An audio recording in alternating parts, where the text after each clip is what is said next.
Hello everyone. आज की इस वीडियो में हम लोग 10वीं कक्षा के मैथमेटिक्स का मॉडल पेपर का सॉल्यूशन करेंगे, जो कि आपके मैट्रिक बोर्ड परीक्षा 2023 के लिए काफ़ी इंपॉर्टेंट है। तो चलिए फ्रेंड्स, बिना समय गवाए पहला क्वेश्चन का आंसर देख लेते हैं। दोस्तों, आज का पहला सवाल क्वेश्चन नंबर 30 कहता है कि एक वृत्त का परिमाप और क्षेत्रफल संख्यात्मक रूप से बराबर है, तो उस वृत्त की त्रिज्या क्या होगी। देखिए, एक वृत्त है जिसका परिमाप और क्षेत्रफल जो है वो संख्यात्मक रूप से इक्वल है यानी बराबर है। तो सबसे पहले हम लोग क्या करेंगे कि वृत्त का परिमाप का फॉर्मूला लिखेंगे। वृत्त का परिमाप यानी वृत्त का परिधि, जिसका फॉर्मूला होता है 2πr। उसके बाद में लिखेंगे वृत्त का क्षेत्रफल, और वृत्त का जो क्षेत्रफल होता है वो πr² होता है। अब देखिए, पाई से पाई को कट करेंगे और r² से एक r कट हो जाएगा, तो यहाँ पे बचेगा r और यहाँ पे बचेगा 2, यानी r यानी त्रिज्या का जो मान आ जाएगा वो 2 मात्रक होगा। तो क्वेश्चन का राइट आंसर जाएगा ऑप्शन बी के साथ 2 मात्रक। उसके बाद में क्वेश्चन नंबर 31 को देख लीजिए कि बिंदु 2,3 की दूरी मूल बिंदु से क्या होगी। देखिए, दूरी ज्ञात करने के लिए मूल बिंदु का एक आसान फॉर्मूला होता है √x² + y², है ना जी। अब देखिए, x का जो मान है वो कितना है, 2 है, तो हम 2 का स्क्वायर करेंगे तो 4 हो जाएगा। फिर y का मान देख लीजिए 3 है, अब 3 का स्क्वायर करेंगे तो 9 हो जाएगा। अब हमें क्या करना है कि 9 में 4 को ऐड करना है, तो 9 4 13 होता है, और 13 का कोई भी वर्गमूल न होने के कारण क्वेश्चन का राइट आंसर ऑप्शन सी होगा जी, √13। उसके बाद में क्वेश्चन नंबर 32 को देखिए कि दो संख्याओं का एसीएफ 15 है, एलसीएम 90 है, तो दोनों संख्याओं का गुणनफल क्या हो जाएगा। अब देखिए, संख्याओं का गुणनफल का एक आसान फॉर्मूला होता है एचसीएफ गुणे एलसीएम, और एचसीएफ का मान 15 है, एलसीएम का मान 90 है। तो सिंपल सा क्या करना है कि दोनों संख्याओं में हमें गुना कर देना है। तो 15 नवा होता है 135, और एक जीरो की यहाँ पे लाकर बैठा देंगे। तो इस प्रकार से 1350 क्वेश्चन का राइट आंसर होगा, जो कि ऑप्शन सी में दिया गया है। अब अगला सवाल क्वेश्चन 33 को देखें तो क्वेश्चन 33 कहता है कि यदि 2 थीटा बराबर 30 डिग्री हो तो साइन थीटा का मान क्या होगा। तो सबसे पहले हमें क्या करना होगा कि थीटा बराबर हमें 60 डिग्री लिखना होगा। 2 यहाँ पे गुना में दिख रहा है तो भाग में कर देंगे, क्योंकि मैथमेटिक्स का नियम है गुना वाले संख्या का जब पक्षांतर करते हैं तो भाग में हो जाते हैं। अब ये आसान तरीके से कट के आएगा 30 डिग्री। अब आप ही बताइए कि साइन में 30 डिग्री का मान कितना होता है, यानी साइन जो थीटा है, थीटा के बदले में हमें 30 लिखना होगा, और साइन में 30 डिग्री का जो मान होते हैं वो 1/2 के बराबर होती हैं। तो क्वेश्चन का राइट आंसर जाएगा ऑप्शन बी के साथ 1/2। उसके बाद में अगला सवाल क्वेश्चन 34 को देखिए कि आकृति में पी ए और पी बी दो स्पर्श रेखाएं इस प्रकार है कि पी ए बराबर 8 सेमी और कोण ए पी बी बराबर 60 डिग्री है, तो स्पर्श रेखा पीबी की लंबाई क्या होगी। आप सभी को मालूम होगा 10वीं कक्षा के मैथमेटिक्स में काफ़ी ही ज़्यादा प्रचलित प्रमेय है, जो एग्जाम पेपर में लगभग 4-5 बार तो पूछा ही जा चुका है। पूछा ये जाता है कि किसी वृत्त के बाह्य बिंदु से खींची गई स्पर्श रेखा की लंबाई आपस में समान होती है यानी बराबर होती है। तो कहने का मतलब ये है कि जब एक स्पर्श रेखा की लंबाई जब यदि 8 सेमी दी गई है, तो जाहिर सी बात है दूसरे स्पर्श रेखा की लंबाई भी 8 सेमी ही होगी। तो क्वेश्चन का राइट आंसर जाएगा ऑप्शन ए के साथ 8 सेमी। उसके बाद में अगला सवाल क्वेश्चन 35 को देखिए कि दो रैखिक समीकरण की आलेख प्रतिच्छेदी रेखाएं हैं, तब रैखिक समीकरण का हल होगा। दोस्तों, आप सभी को बता दें कि जब भी दो रैखिक समीकरण का आलेख यदि प्रतिच्छेदी रेखा होगा, तब रैखिक समीकरण का जो हल होता है वो कोई भी हल नहीं होता है। तो क्वेश्चन का जो राइट आंसर हो जाएगा ऑप्शन ए हो जाएगा, कोई हल नहीं होता है। उसके बाद में अगला सवाल क्वेश्चन 36 को देख लीजिए। क्वेश्चन 36 कहता है दो समान कोणिक त्रिभुजों में उनकी संगत भुजाओं का अनुपात सदैव समान रहता है, किसने कहा था। यानी दो समान कोणिक त्रिभुजों में उनकी संगत भुजाओं का अनुपात हमेशा एक बराबर रहता है, एक समान होता है, यह कथन किसका है। तो दोस्तों, यह जो कथन था ये थेल्स महोदय का कहना था कि दो समान कोण त्रिभुजों में उनकी संगत भुजाओं का अनुपात हमेशा एक समान रहता है। यदि यूक्लिड के बारे में पूछा जाएगा तो यूक्लिड विभाज्य एल्गोरिथम के द्वारा मौसा ज्ञात करते हैं, और इसका जो नियम था वो था भाज्य बराबर भाजक गुणे भागफल प्लस शेषफल था। पाइथागोरस महोदय के बारे में यदि सवाल पूछा जाएगा तो इनका एक सुप्रसिद्ध प्रमेय है कि किसी समकोण त्रिभुज के एक भुजा का वर्ग अन्य दो भुजा के वर्गों के योग के बराबर होता है। अब आइए अगला सवाल क्वेश्चन नंबर 37 को देख लेते हैं। दोस्तों क्वेश्चन 37 कहता है चक्रीय चतुर्भुज के सम्मुख कोणों का योग कितना होता है। काफ़ी ही मज़ेदार सवाल है। देखिए मान लेते हैं कि इसमें एक चतुर्भुज है ना जी, और इसी चतुर्भुज के अंदर एक बना हुआ है वृत्त। तो किसी भी वृत्त के अंदर जो चतुर्भुज बनता है उसे हम लोग चक्रीय चतुर्भुज कहते हैं। अब देखिए इस प्रकार से जो चतुर्भुज होते हैं उसमें आमने सामने का भुजा, आमने सामने का कोण सम्मुख कोण कहलाता है। और आप सभी को बता दें कि चतुर्भुज के चारों कोणों का योगफल 360 होता है। यानी कहने का मतलब प्रत्येक जो कोण होते हैं वो 90 डिग्री का होते हैं। तो पूछा गया कि समूह कोण यानी आमने सामने का जो कोण कितना डिग्री होगा जी, तो 90 और 90 होगा 180। तो क्वेश्चन का राइट आंसर ऑप्शन डी होगा 180 डिग्री।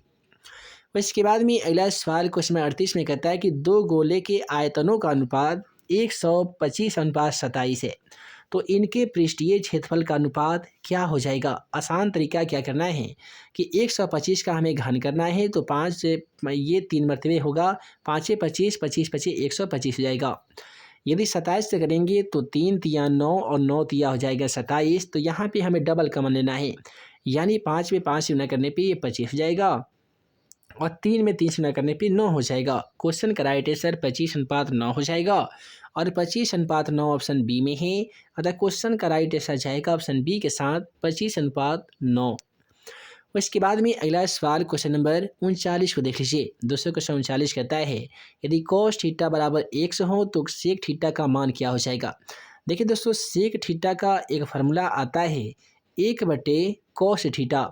अब हमें क्या करना है कि 1/cos थीटा का तो मान x दिया गया है, तो cos थीटा के बदले में हम x लिख देंगे, तो प्राप्त संख्या 1/x होगा और यही आपका क्वेश्चन का राइट आंसर हो जाएगा।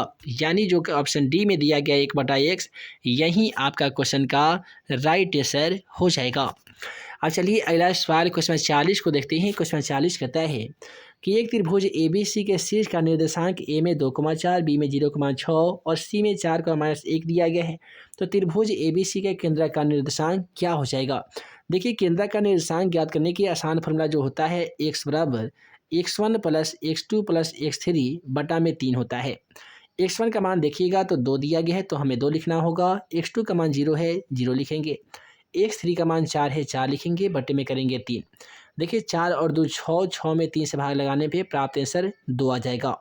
इसी प्रकार से y वाला ज्ञात करेंगे, तो y का मान दोस्तों 4 है, y2 का मान 6 है, y3 का मान -1 है, बटे 3 करेंगे। देखिए 6 4 10, 10 में से 1 जाएगा 9, तो 9/3 करेंगे और कटने के बाद इसका आंसर आएगा 3। इस प्रकार से क्वेश्चन का सही जवाब 2,3 आ गया। चलिए ऑप्शन के माध्यम से देखेंगे तो ऑप्शन बी में 2,3 दिया जा चुका है, अतः क्वेश्चन का राइट आंसर जाएगा ऑप्शन बी के साथ। अगला सवाल क्वेश्चन 41 को देख लीजिए। n पदों वाले AP का योग n² + 2n + 1 है, तो इसका छठा पद क्या हो जाएगा। छठा पद कैसे ज्ञात कीजिएगा, तो सीधे 6 दूनी 12 कर दीजिए और 12 में 1 को ऐड कीजिए, 13 हो जाएगा। क्वेश्चन का राइट आंसर ऑप्शन बी होगा 13। और इसके बाद में कहता है कि दो समरूप त्रिभुजों की भुजाएं 3:5 के अनुपात में हैं, तो इन त्रिभुज के क्षेत्रफलों का अनुपात क्या हो जाएगा। दोस्तों यहाँ पे त्रिभुज का क्षेत्रफल का यदि अनुपात दे दिया जाए और क्षेत्रफल आपसे पूछा जाए भुजा का अनुपात देने के बाद, तो सिंपल सा उसका स्क्वायर कर दीजिए। जैसे 3:5 दिया गया है, 3 का स्क्वायर करेंगे तो 3 तिया 9 हो जाएगा, 5 का स्क्वायर करेंगे तो ये 25 हो जाएगा। क्वेश्चन का राइट आंसर 9:25 होगा, जो कि ऑप्शन सी में दिया गया है। और इसके बाद में क्वेश्चन 43 में कहता है कि बिंदु 4,-1 और बिंदु 2,3 के बीच की दूरी क्या होगी। तो दोस्तों आप सभी को बता दें कि दूरी ज्ञात करने का जो फार्मूला होता है वो x2 - x1 का होल स्क्वायर होता है। जैसा कि आप सभी देख पा रहे हैं, x2 का मान 2 है तो हम 2 लिखेंगे, x1 का मान जो है वो 4 है तो हम 4 लिखेंगे, इसका स्क्वायर करेंगे।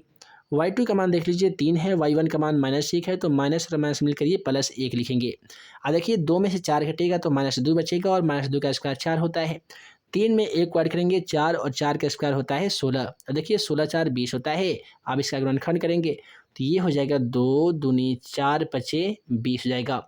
डबल 2 का 1 2 कॉमन हो जाएगा और रूट में बचेगा 5। यही होगा क्वेश्चन का सही जवाब, यानी 2√5 क्वेश्चन का राइट आंसर जाएगा ऑप्शन डी के साथ। अब अगला सवाल क्वेश्चन 44 को देखिए। समीकरण 2√2y² प्लस 5y प्लस √2 का विविक्तर क्या हो जाएगा। दोस्तों विविक्तर को हम लोग डी कहते हैं और डी का जो फॉर्मूला होता है वो होता है b² माइनस 4ac। देखिए बी का जो मान होता है दोस्तों 5 है तो हम 5 का स्क्वायर करेंगे, माइनस 4 गुने ए का मान 2√2 है तो 2√2 लिखेंगे, सी का मान √2 है तो √2 लिखेंगे। अब देखिए 5 का स्क्वायर कितना होता है जी, तो 25 होता है, माइनस को माइनस लिखेंगे, √2 में √2 से ना करने पे 2 होगा, फिर 2 में 2 से ना करेंगे तो 4 होगा, 4 में 4 से ना करेंगे 16 हो जाएगा। अब 25 में से 16 घटाएंगे तो प्राप्त संख्या 9 होगा और यही आपका क्वेश्चन का सही जवाब हो जाएगा। अब अगला सवाल 45 नंबर क्वेश्चन को देखिए। कहता है कि बिंदु 3,4 और -3,8 को मिलाने वाली रेखाखंड के मध्य बिंदु का नियामक क्या हो जाएगा। देखिए मध्य बिंदु का नियामक ज्ञात करने के लिए आसान फार्मूला जो होता है x बराबर x1 प्लस x2 बटे होते हैं 2। देखिए दोस्तों x1 का जो मान है वो 3 है तो हम 3 लिखेंगे, x2 का मान -3 है तो हमें यहाँ पे -3 लिखना होगा, बटे करेंगे 2 और 0 में यदि 2 से भाग लगाएंगे तो भी आपको मालूम होगा 0 होगा।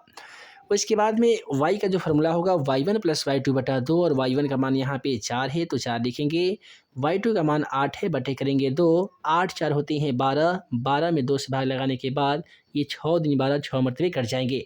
तो पहला आंसर आया 0, दूसरा आंसर आया 6, तो क्वेश्चन का सही जवाब 0,6 हो जाएगा जो कि ऑप्शन डी में दिया गया है। उसके बाद में कहता है कि एक मीनार का उन्नयन कोण उसके पाद से 21 मीटर की दूरी पर है।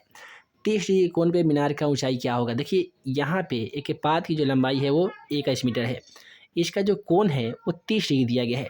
तो सिंपल सा tan 30 से आप बना लीजिएगा, है ना जी। तो tan में जो 30 डिग्री का जो मान tan 30 डिग्री से और यहाँ फार्मूला लगा दीजिएगा p/b। tan में 30 डिग्री का जो मान होते हैं वो 1/√3 होते हैं। p का मान तो नहीं दिया गया है, b का मान दिया गया है 21। अब हमें क्रॉस मल्टीप्लिकेशन कर देना होगा, p√3 यहाँ पे हो जाएगा, यहाँ पे होगा 21। यदि p बराबर लिखेंगे 21 तो √3 गुना में है तो ये भाग में हो जाएगा। अब हमें परिमेयीकरण करना होगा, यानी 21 में √3 से गुना करेंगे तो ये 21 √3 ही हो जाएगा और √3 में √3 से न करने पे 3 होता है, इसे घटा देंगे तो 7 या 21। क्वेश्चन का राइट आंसर 7√3 आ जाएगा जो कि ऑप्शन सी में दिया गया है। अब अगला सवाल कहता है कि दो भिन्न त्रिज्या वाले वृत्त हमेशा क्या होते हैं, तो समरूप होते हैं, है ना जी। और इसके बाद में 48 नंबर क्वेश्चन को देखिए। कहता है कि यदि कोसेक थीटा बराबर 5/3 हो तो कोट थीटा का मान क्या हो जाएगा। देखिए कोट थीटा का जो फार्मूला होता है वो b/p होता है और सेक थीटा का फार्मूला h/p होता है।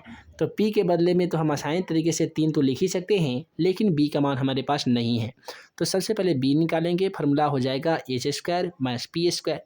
एच का मान दोस्तों 5 है तो 5 का स्क्वायर करेंगे 25 जाएगा, पी का मान 3 है 3 का स्क्वायर करेंगे 9 हो जाएगा, 25 में से 9 घटेगा 16 और इसका वर्गमूल होती है 4, तो बी के बदले में लिखेंगे 4।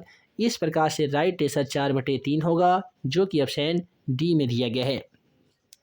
अगला सवाल कहता है कि दो समरूप त्रिभुज ABC और त्रिभुज DEF इस प्रकार है कि 2AB बराबर DE, BC बराबर 8 सेमी है, तो EF का मान क्या हो जाएगा। आसान सा तरीका 8 में 2 से गुना कर लीजिए तो ये हो जाएगा 16, यही होगा क्वेश्चन का राइट आंसर। उसके बाद में कहता है कि निम्नलिखित में से कौन सा सही है। यदि r त्रिज्या वाले वृत्त का उस त्रिज्याखंड का क्षेत्रफल ज्ञात कीजिए जिसका कोण p डिग्री है। देखिए त्रिज्याखंड का क्षेत्रफल का जो फॉर्मूला होता है जी वो होता है πr² थीटा बटा में होता है 360 डिग्री। तो यहाँ पे r के बदले में r ही है लेकिन थीटा के बदले में p दिया गया है। तो आसान तरीका जान लीजिए कि 2 से हम 720 को घटाएंगे तो ये 360 मरतबे कट जाएगा। तो यहाँ पे प्राप्त हो जाएगा πr² थीटा का मान p है और 360 हो जाएगा। तो यही आपका करेक्ट आंसर इस क्वेश्चन का हो जाएगा। तो इस प्रकार से आज के इस वीडियो में हम लोग 10वीं कक्षा के मैथमेटिक्स का मॉडल पेपर में क्वेश्चन नंबर 30 से लेकर 50 तक के दिए गए तमाम क्वेश्चनों का सलूशन देख लिए हैं, जो कि आपके मैट्रिक बोर्ड परीक्षा के दृष्टिकोण से काफ़ी ही ज़्यादा इंपॉर्टेंट था। आशा करते हैं कि आज के वीडियो आपको पसंद आया होगा। दोस्तों वीडियो पसंद आया हो तो वीडियो को लाइक करें, अपने दोस्तों में शेयर कीजिएगा।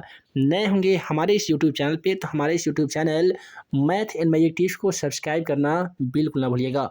तो हम जल्द मिलेंगे ऐसे ही 10वीं कक्षा के हर इंपॉर्टेंट क्वेश्चन के वीडियो लेक्चर के साथ। तब तक के लिए आप सभी को वीडियो देखने के लिए बहुत बहुत धन्यवाद।